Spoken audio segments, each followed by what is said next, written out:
Hello everyone, it is Tuesday, July 14th, and we are beginning our second week of our 4-week course. You're completing the quiz 1. I see a few of you are still to finish it this morning, as it's about 10:30 a.m. right now. So first of all, it looks like some of you did well. Many of you struggled on the quiz 1. I want to encourage you not to be discouraged if you didn't do quite as well as you would have liked on that quiz 1. Stay plugged in with this course. This quiz is only a small portion of your grade. Use it as a learning opportunity to figure out what you can do a little bit differently to prepare for your midterm and make sure you get the kind of grade you would like with the midterm. Altogether, I think, if I remember correctly, the quizzes and tests altogether are only worth about 40% of your grade.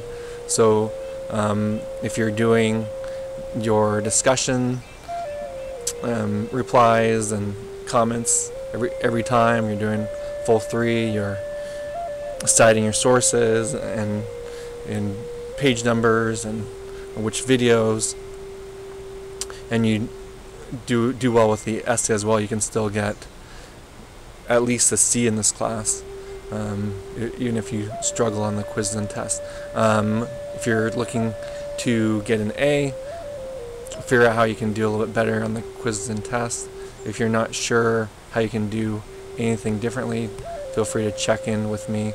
Make sure you have some sort of cheat sheet for yourself. It is OpenNote. The trick with doing an online test is, from an instructor's point of view, is that I need to make it so that's not something silly and where you can just do a Google search real quick and 5 seconds later you have the answer of any question I pull in. I write many of the questions so that you have to have done a close reading of the books, understand the main argument of different authors, understand different concepts as they're described by your authors. So make sure you have a cheat sheet that is based off what your readings are. You can do some copy and pasting of what the discussion board, your peers, your colleagues have put on there to help yourself get that together well. No, you haven't made use of the collaborative study guide, so I'm assuming you're making that study guide on your own, but feel free to still do that in preparation for the midterm if you would like. Okay, so today you're going to be looking at the Navajo or Dene, as well as the Hopi people, but we'll be focusing more on the Navajo or Dene. They have one of the most fascinating worldviews, perspectives, and approaches to life. And one of your authors, Griffin Pierce, Trudy Griffin Pierce, does an amazing job describing the subtleties and in a very delicate way of the Navajo or Dene people. And William Young does well too.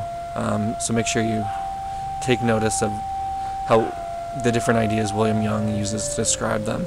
But more principally, I think Griffin Pierce does an even better job than William Young. So William Young describes this concept here. I'll do my best to pronounce it for you.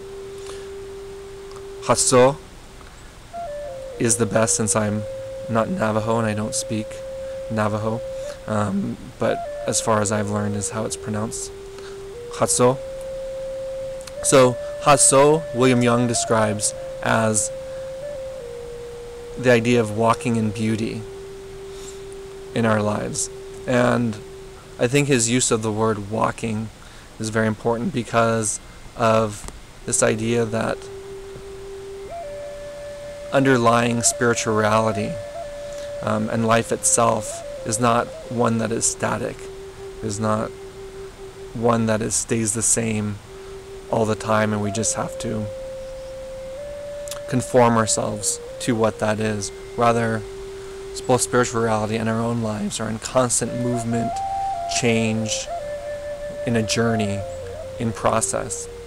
And as Griffin Pierce describes very closely, the challenge of life is to walk in balance and walk in harmony in this long road, with the many different relationships we have with each other, in our social world, with the different aspects of, for lack of a better word, different facets of nature, and instead of relationships in general, as you'll read Navajo name each relationship as it is and what it is. And not just relationships with each other in the social world or the natural world, but there are these super beings is the word that is used. Often the name of them, Diyin, Dine'e, is translated as holy people, but as Griffin Pierce points out, there's nothing necessarily exemplary about these holy people. Rather, they are people that are prone to the same emotions of jealousy, of greed, and can be examples of what not to do in our own social world as much as what to do. However, they do have special powers and exert special powers within the natural world as well as can exert itself in the social world as well. And they're very much important beings to relate to honor the relationships of, to acknowledge, and to live in a way that honors those relationships. So we have those, and there's also passed on ancestors that have become part of the holy wind, in a sense, the living animating force of all things. The holy wind is another very interesting concept and central concept to the Diné or Navajo worldview. The holy wind infuses and pervades all things in the natural world, all things in the human social world. The Diyin Dine'e, or these super beings, they themselves are animated by the holy wind as well. So the holy wind is this vital force, we can say, that animates all things, that also creates their intelligence, and is a source of all beings' thought and speech, and in a way the source of creation itself, as thought and speech have a very potent creative power itself within the Diné worldview. So this holy wind unites and connects all things in reality. And so the job of a Diné person is to walk in a way in which you bring balance and harmony to these different relationships that you have. Once you fall out of balance with one, you fall into sickness, mental instability, and become prone in this way to death itself. So the job of one of the most important ceremonies and that you look at closely of the Diné worldview is through chant ways. Long songs or chants are done as healing rituals or healing ceremonies, as well as amazing sand paintings are created to prescribe, to embody, and to reconstitute right relationships and balance. So sand paintings, for example, will show forth and demonstrate and exemplify the relationships that one has with all living things in a somewhat truncated form. They're somewhat of a microcosm of all living things, and sand paintings themselves are created in motion in the process of making one, as well as destroying it itself can be seen as embodying these relationships that are constantly in motion. So these sand paintings, as well as these chant ways, these songs, prescribe, embody, and reconstitute right relationships and balance. And a person, after they go through this 2-day, 5-day, or 9-day ritual to be healed, is given a number of days in which they richly, in a very disciplined way, need to follow all the prescriptions of the healers that lead the chant way or sand painting healings, so that they will return to right relationships in their social and natural environment, in all things in existence itself, to say in a very simple terms as much as we can. Okay, so that's a sneak preview of some of the concepts you'll be exploring in more detail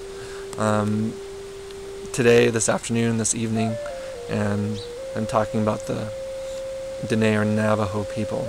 And I'm just to point it out, we're prone, those of us who have studied Spanish, to say Navajo. What I've learned is that Navajo, doing an na, va, ho, is a more precise pronunciation.